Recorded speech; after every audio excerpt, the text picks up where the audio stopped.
Hello everyone, this is the reporting of Group 2 wherein we are going to report about the folk dance in the Philippines influenced by the Western countries. So without further ado, let's start the reporting. So the first Western influenced dance that we are going to report is the Rigodon de Honor. Rigodon de Honor is a kind of dance which it follows a strictly choreographed square formation. It is a precise dance with a very particular movement, sequence, arm arrangement, or arm movement, and styles. There are two types of participants in Rigodon de Honor, the Cabiceras and the Custodos. The Cabiceras will occupy the width of the room. They are also called as the head pair, President, First Lady, and together with the guest of honor belongs here. Also, the Cabiceras will lead the dance in Rigodon de Honor. The second type is Custodos.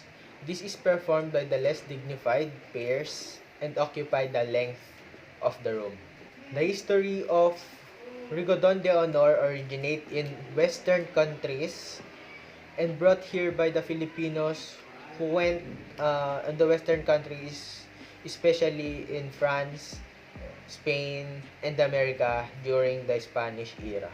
Rigodon de Honor is a formal dance which requires a formal attire.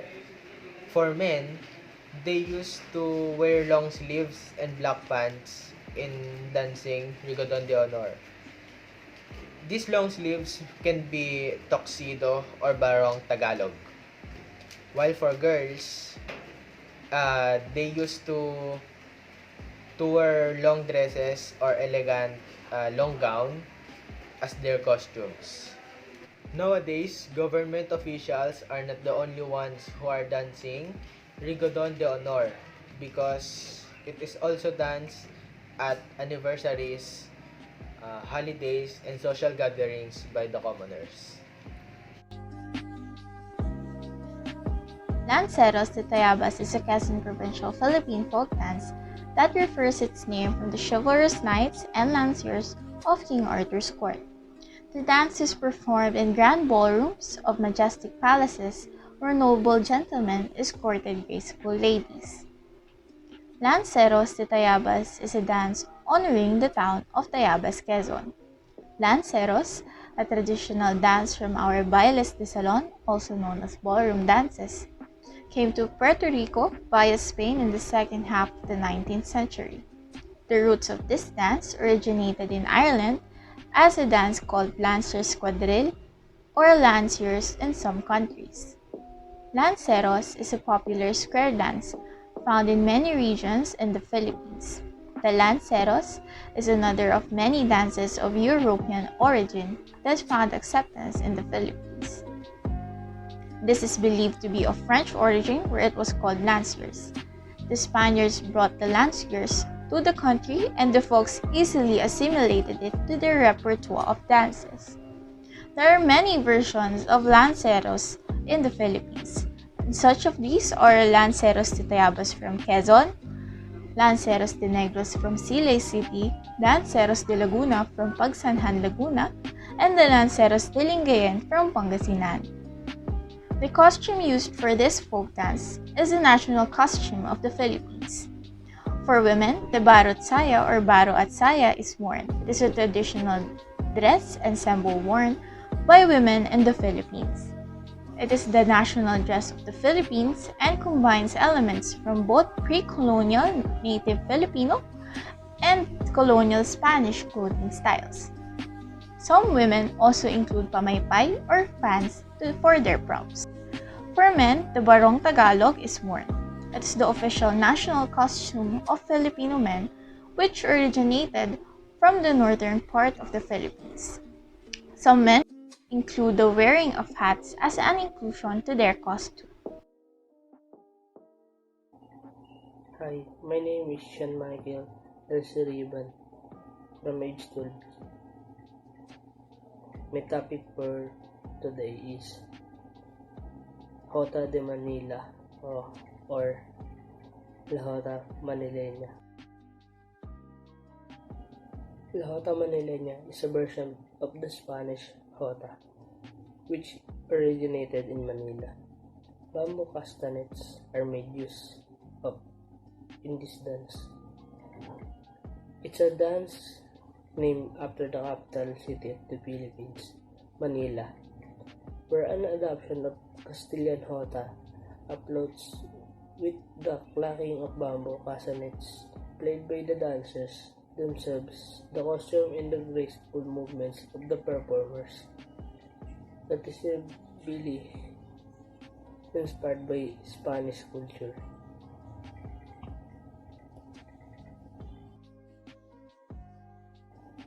La Jota Manileña, as the name suggests, this dance originated in Manila.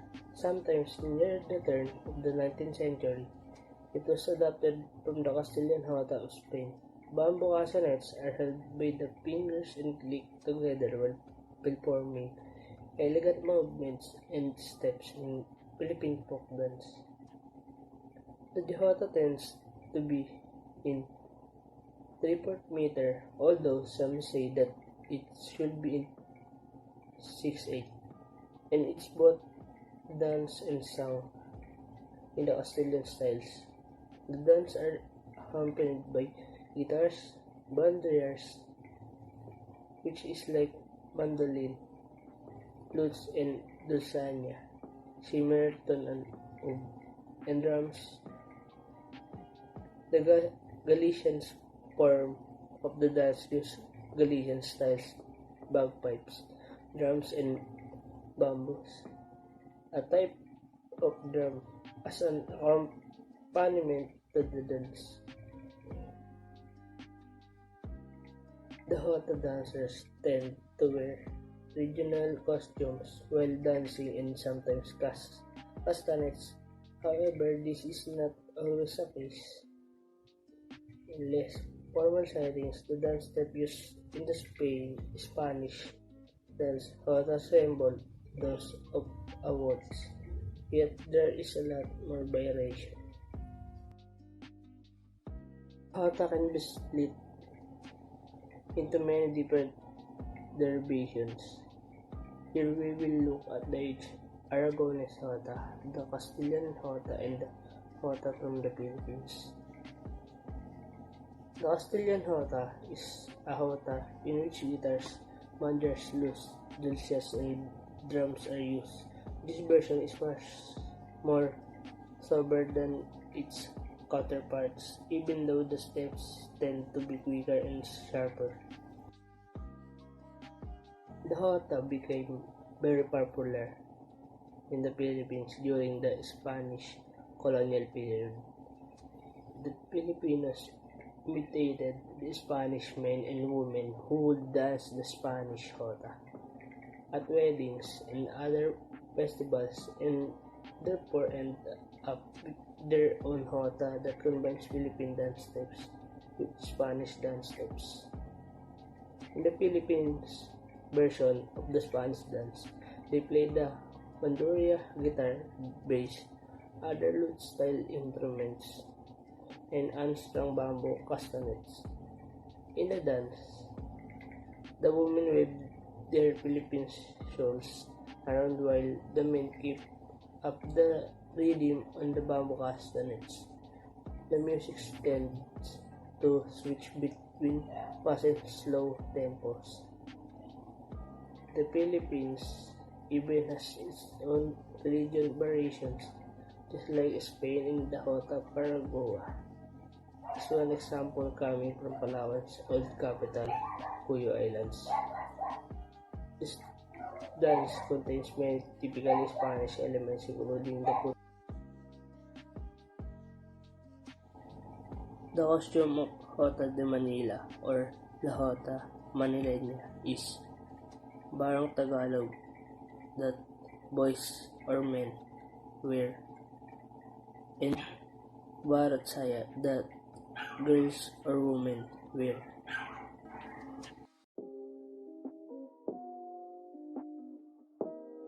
Jota de Paragua became very popular in the Philippines during the Spanish colonial period. So the Filipinos imitated that the Spanish men and women who would dance Jota de Paragua at weddings and other festivals.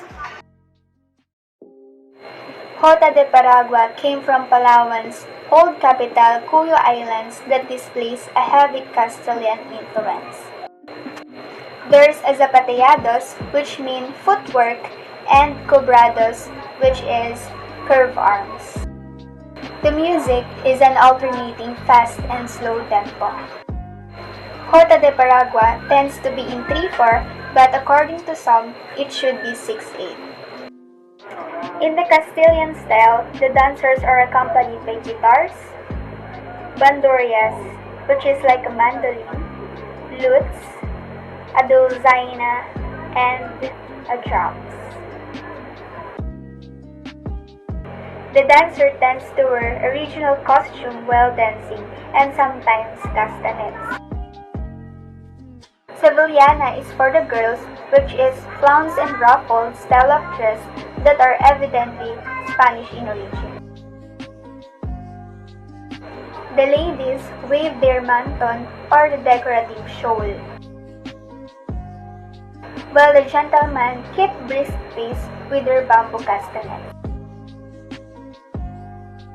Pandango sa Ilaw is a folk dance that is danced in rural areas. Pandango sa Ilaw is danced by a lot of people, but majority of them use this as dance for religious rituals. It is said to be originated in Mindoro, seventh to the largest islands in the Philippines. Then said that there is this island. It's called Lubang, which is highly influenced by the dance Fandango. It is Spanish, and that's where Pandango came from. Sa Ilaw is Tagalog for in light, that represents the oil candles that is being balanced by the dancers. The oil candles is called tinghoy, but sometimes dancers use candles in glasses. The music used while dancing Pandango sa Ilaw is the rondalla. It is played by multiple string instruments, and it is composed by Antonio R. Buenaventura. He's one of the national artists for music. He said that he composed this song while he's teaching music in University of the Philippines. And the costumes for the girls, they wear mestiza dress that is worn by Filipinos before, and tapis. It is a weave cloth. It's more like a rug or something that is tied or used as a skirt by people during the pre-colonial period. Then there is a lampay. It is an embroidered cloth that is used to cover the upper body of the Filipinas. It is sometimes the product is sometimes lace. And for boys, they wear barong Tagalog, and black pants or black slacks, and a scarf or paño that is tied on their neck and worn by katipuneros before. So, yeah. Yes, we're on our last dance right now for the Western Influence Group. My name is Catherine Saenz Serrano, here to present to you none other than Cariñosa, the Philippine national dance. So, Cariñosa is a Spanish word which means loving and affectionate. Cariñosa is a Philippine dance of colonial era origin from the Maria Clara suite of the Philippine folk dances, where they use a handkerchief and a fan to play an instrumental role in a couple to place their romantic scenarios.